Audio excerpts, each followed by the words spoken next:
Ela é rara, é hereditária e ainda é invisível para a maioria das pessoas. A doença de Huntington é uma condição neurodegenerativa, hereditária e dominante. Isso significa que cada filho de uma pessoa com doença de Huntington tem 50% de chance de desenvolver a doença. E diferente do que muita gente pensa, ela não afeta só o corpo. Ela afeta o comportamento, a memória, os movimentos, as emoções e, acima de tudo, as famílias. Estima-se que mais de 100 mil pessoas no Brasil estejam em risco de desenvolver a doença de Huntington. E hoje vamos conhecer uma história que atravessa gerações e mostra o impacto dessa condição na vida de uma família inteira. Eu sou Guilherme Vicente de Moraes e esta é mais uma edição do Conversa Rara.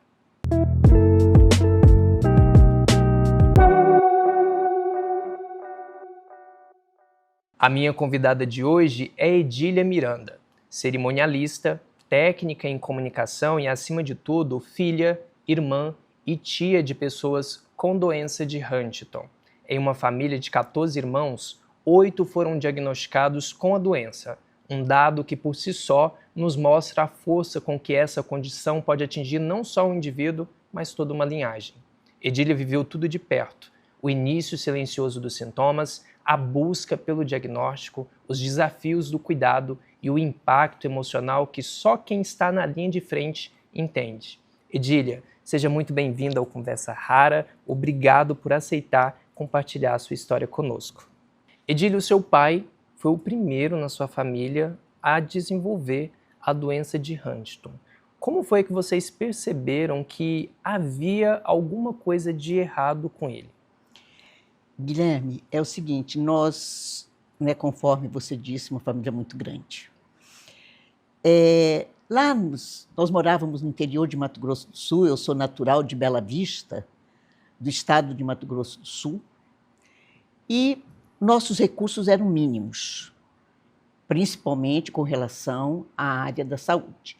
A gente começou a perceber que meu pai tinha vários tiques, que não sabíamos de onde vinha aquilo.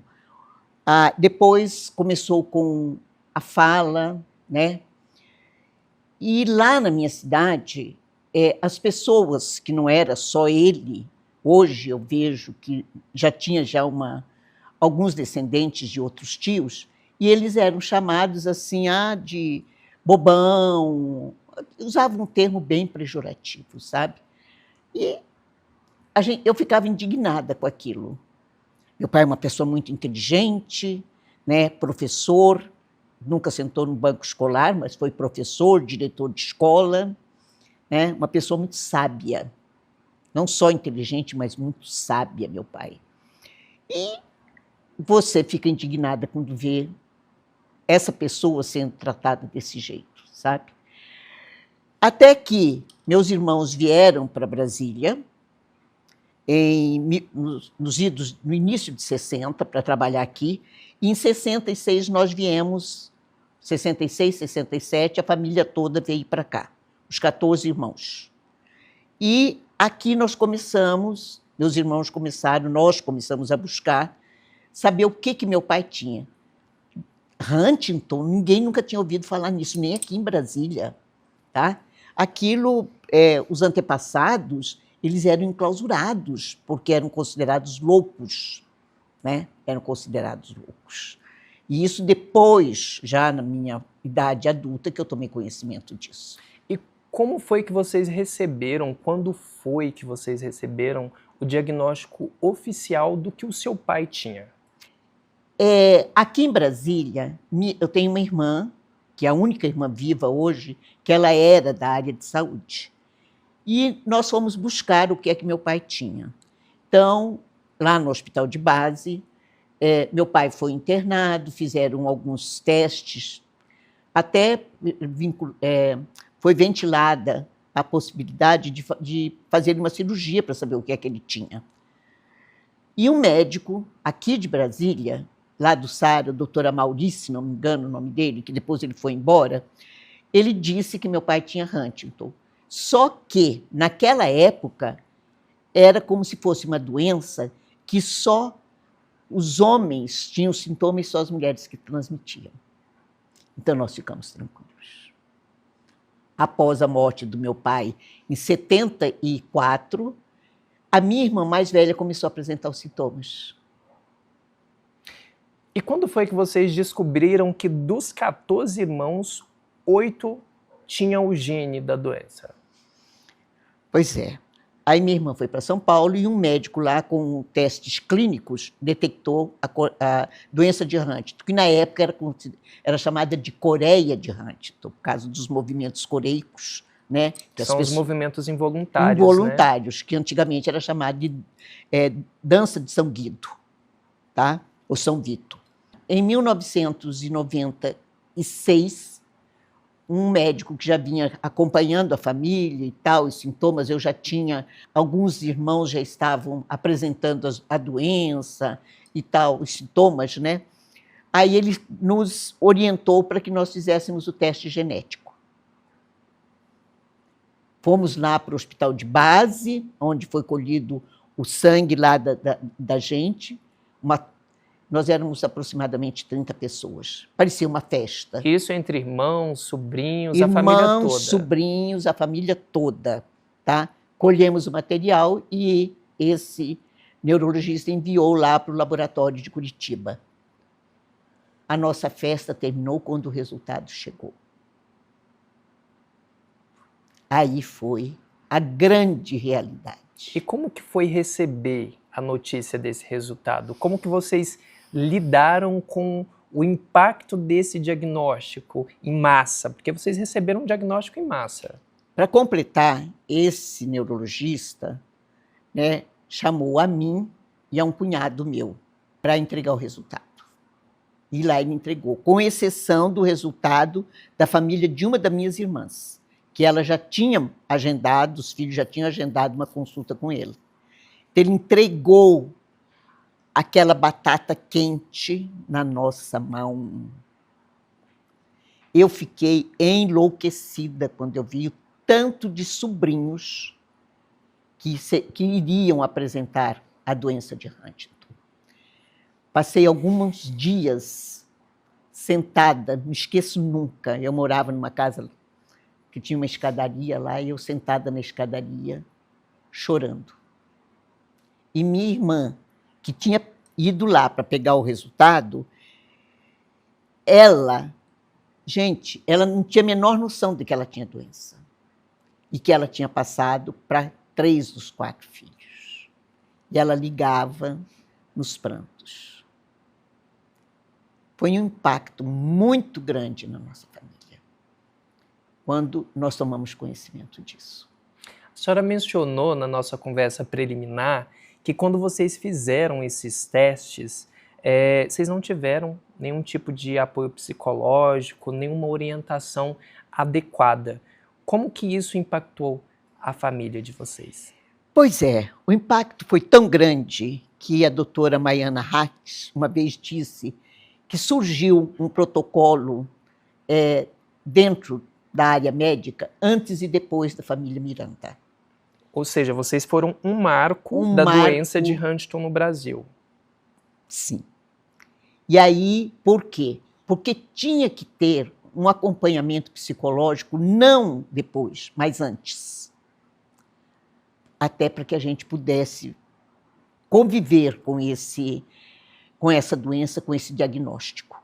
O impacto foi tão grande que até o dono do laboratório, famoso lá de Curitiba, o geneticista, veio a Brasília e fez uma reunião conosco. Veio a Brasília e fez uma reunião conosco, nos dizendo que o diagnóstico não era o fim, tá? Que era para a gente continuar, mas para nós, era o início de uma grande luta que persiste até hoje, porque sem tratamento, sem cura, como é que a gente iria viver com essas perdas? Que tipo de suporte vocês precisaram naquela época e não tiveram? Principalmente o suporte psicológico. Principalmente. Quando meus irmãos começaram a morrer, sabe? Eu digo começaram, porque foi assim. Primeiro, né, uma coisa que eu sempre digo, era de 2 em 2 anos. Morria um. Então, eu pelo menos, né, que já tinha isso na minha cabeça, eu me lembro que em 2004, quando minha irmã, que estava há praticamente 6 meses na UTI, né, devido à doença de Huntington, ela morreu, aí nós tínhamos uma casa de apoio, né, que nós montamos, a família montou essa casa de apoio. E lá nessa casa nós celebramos a missa de 7º dia dela. Aí eu, com uma outra irmã minha, que não era portadora da doença, nós nos abraçamos e eu disse para ela, você sabia que nós temos 2 anos para respirar? E naquele momento, outra irmã minha que estava assistindo a missa de 7º dia, lá na Bahia, estava tendo um infarto dentro da igreja, de exaustão, de estresse por lidar com a doença, por ver a família indo. Quando foi lá por volta de, mais ou menos, uma meia-noite, eu recebi o telefonema de que minha mãe estava morta. Então, não demorou 2 anos. Demoraram algumas horas. Na opinião da senhora, por que a doença de Huntington ainda é tão pouco falada? A doença de Huntington é tão pouco falada porque ela é pouco conhecida, inclusive nos meios médicos. A gente leva um paciente lá no INSS, no INSS, né, que dá aposentadoria, os médicos não sabem. Lá tem um médico que não tem nada a ver para fazer o exame da pessoa, para ver se a pessoa realmente pode ser aposentada. E tem mais, nesses exames lá, quando o paciente chega, ninguém pode entrar com ele. Ele tem que entrar sozinho.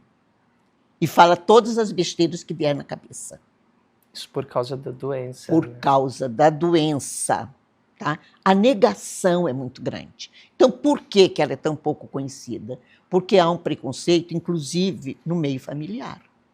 Durante muitos anos, a palavra Huntington não existia na nossa família porque nós mesmos não queríamos pronunciar.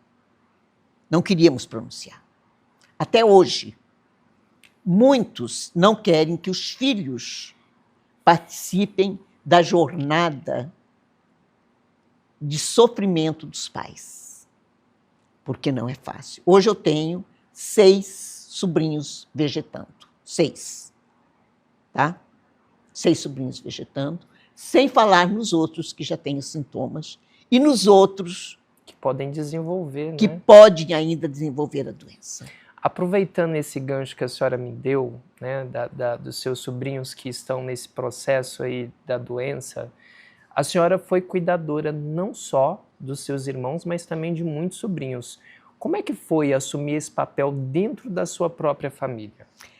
Olha, cuidadora é uma coisa assim de você estar presente, cuidando, dando banho, dando comida. Isso eu não fui. Isso eu fui das minhas irmãs. Isso das minhas irmãs eu fui, principalmente das minhas 2 irmãs gêmeas caçulas, que eram como se fossem minhas filhas. Elas eu fui cuidadora nesse nível. Mas cuidadora psicologicamente, de apoio, de coisa, isso daí eu fui e continuo sendo até hoje. Eu sei, demorei muito para reconhecer que eu sou, como dizia meu irmão mais velho, eu sou o alicerce da nossa família. Isso para mim era muito forte. Ele me falar isso e eu ter que assumir isso. Hoje eu assumo isso com mais leveza. Já sofri muito. Muito, muito. E eu vejo como uma missão. Essa é a minha. Se eu fui poupada, uma coisa que nós lá atrás, eu e minhas irmãs, a gente questionava muito, o que é pior? Ter a doença ou ver a família se deteriorando em consequência da doença. A gente conversava muito sobre isso. A senhora então se questionava por que a senhora não tinha a doença. Por que eu não tinha doença? Assim como minhas duas irmãs, essas duas que eu citei aí, que também não tinham a doença e morreram de estresse. Sabe? Eu citei só uma, mas a outra também morreu. Muito jovem também, que era minha companheira também. E a gente se questionava, eu queria saber por que eu não tinha doença. Mas hoje eu sei. Essa é a minha missão. Hoje somos duas irmãs, a minha irmã mais velha, que também me dá todo o apoio, apesar da limitação dela, certo? Mas somos nós duas. E eu estou à frente disso. Edília, como manter o afeto, o respeito e o vínculo em uma rotina de cuidados? A senhora acabou de dizer aqui que cuidou das suas irmãs, né? Cuidados tão exigentes. É muito difícil. É muito difícil. Quando eu vi, por exemplo, as minhas irmãs, primeiro que é complicado o cônjuge viver 24 horas, o cônjuge e os filhos viverem 24 horas ali com aquela pessoa. Gente, é só quem convive que sabe o sofrimento. Aí minha irmã estava muito doente e eu, conversando com meu cunhado, sugeri a ele da gente montar uma casa onde colocaríamos os irmãos doentes, que estavam aqui, o outro lá, para que nós pudéssemos dar profissionalmente, inclusive com cuidadoras, uma qualidade de vida para eles. Né?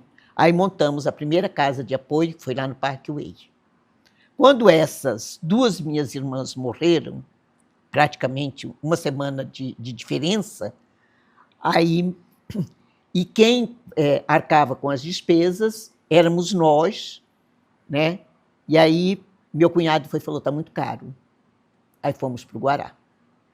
E lá nós pegamos mais 2 irmãos que não eram da minha família, certo?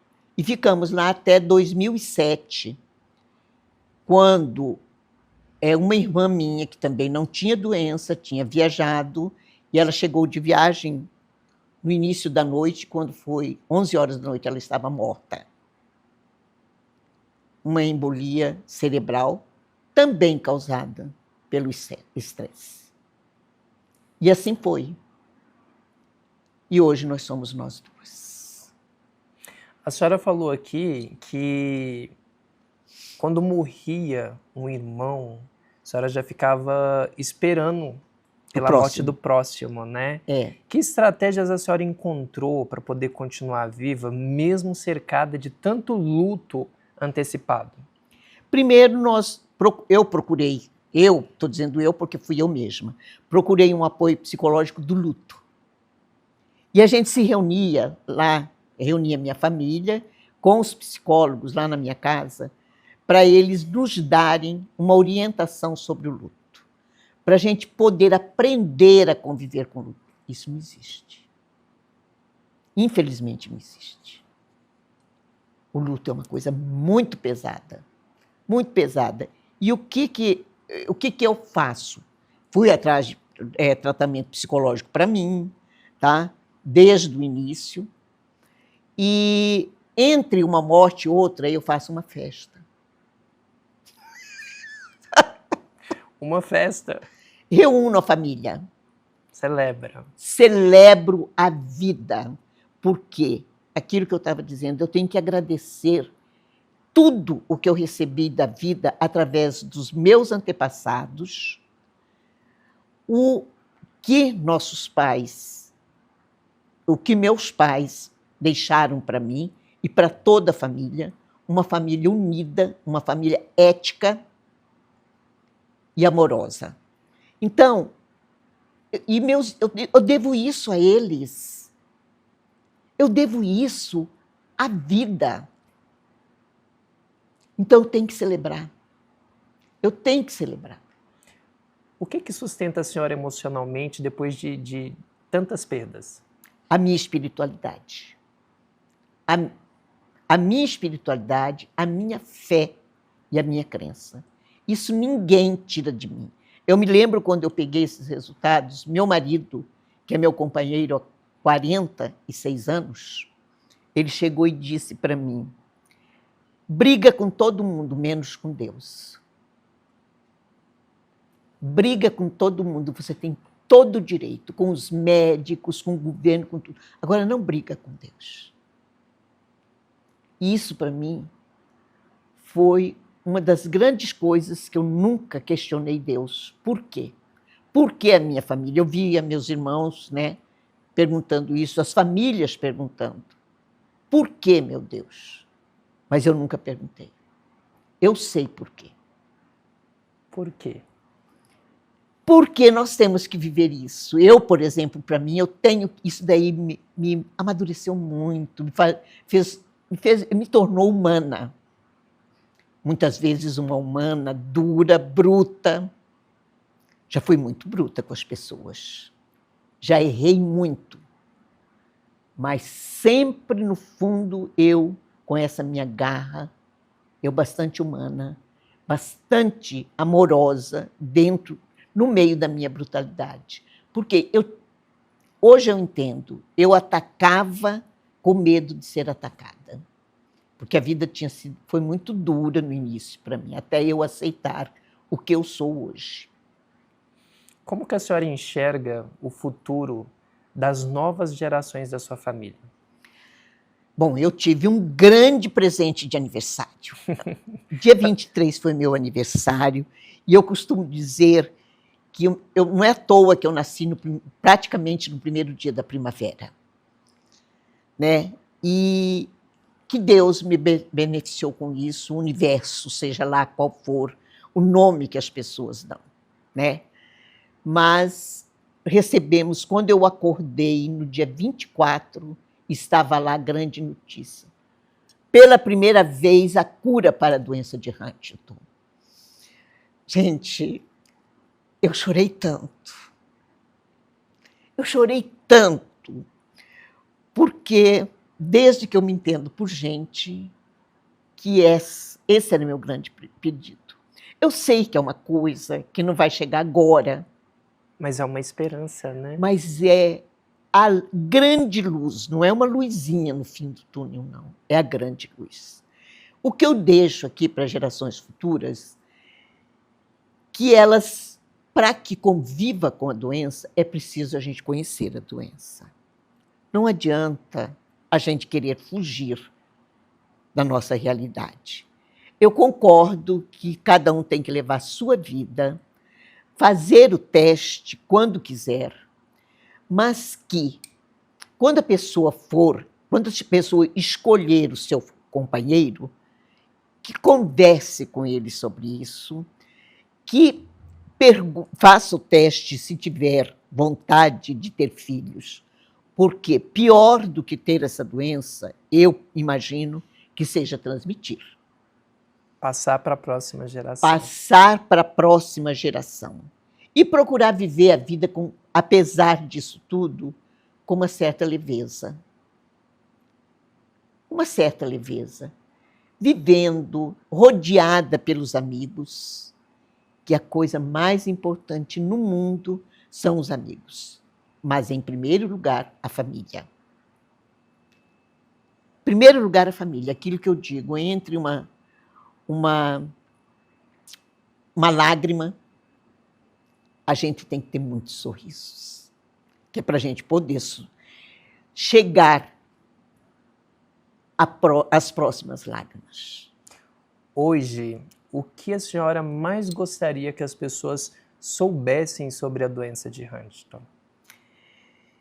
Que as pessoas realmente tivessem no coração delas, soubessem que a doença de Huntington, infelizmente, é uma doença que agora está aparecendo a luz lá no fim do túnel. Mas até o mês passado, até há poucos dias, nós não temos um tratamento. Não temos. E o que existe para amenizar a doença são coisas caríssimas.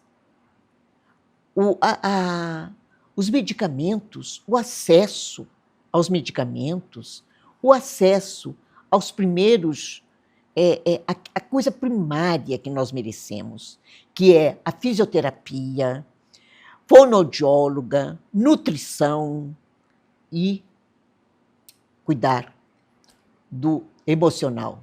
Tratamento multidisciplinar Que não, se a pessoa não tiver um bom plano de saúde, entrar na justiça para conseguir essas coisas, a gente morre literalmente órfão. Literalmente órfão. Edília, muito obrigado por compartilhar conosco a sua história, a história da sua família. A gente percebe que é uma história marcada por muito sentimento, muita entrega, muito amor aos seus familiares. Para poder encerrar o nosso episódio aqui do Conversa Rara, eu quero fazer para a senhora uma pergunta final que a gente sempre faz para os nossos convidados. Para as pessoas que estão iniciando essa difícil jornada, onde elas podem buscar apoio? Nós temos a nossa associação, ABH, Associação Brasil Huntington, que lá a pessoa vai encontrar muito apoio. Procure, não se sinta isolado no mundo, não se sinta sozinho, porque lá, na BH, a gente tem médicos, psicólogos, toda uma estrutura para dar o apoio ao paciente e principalmente aos familiares.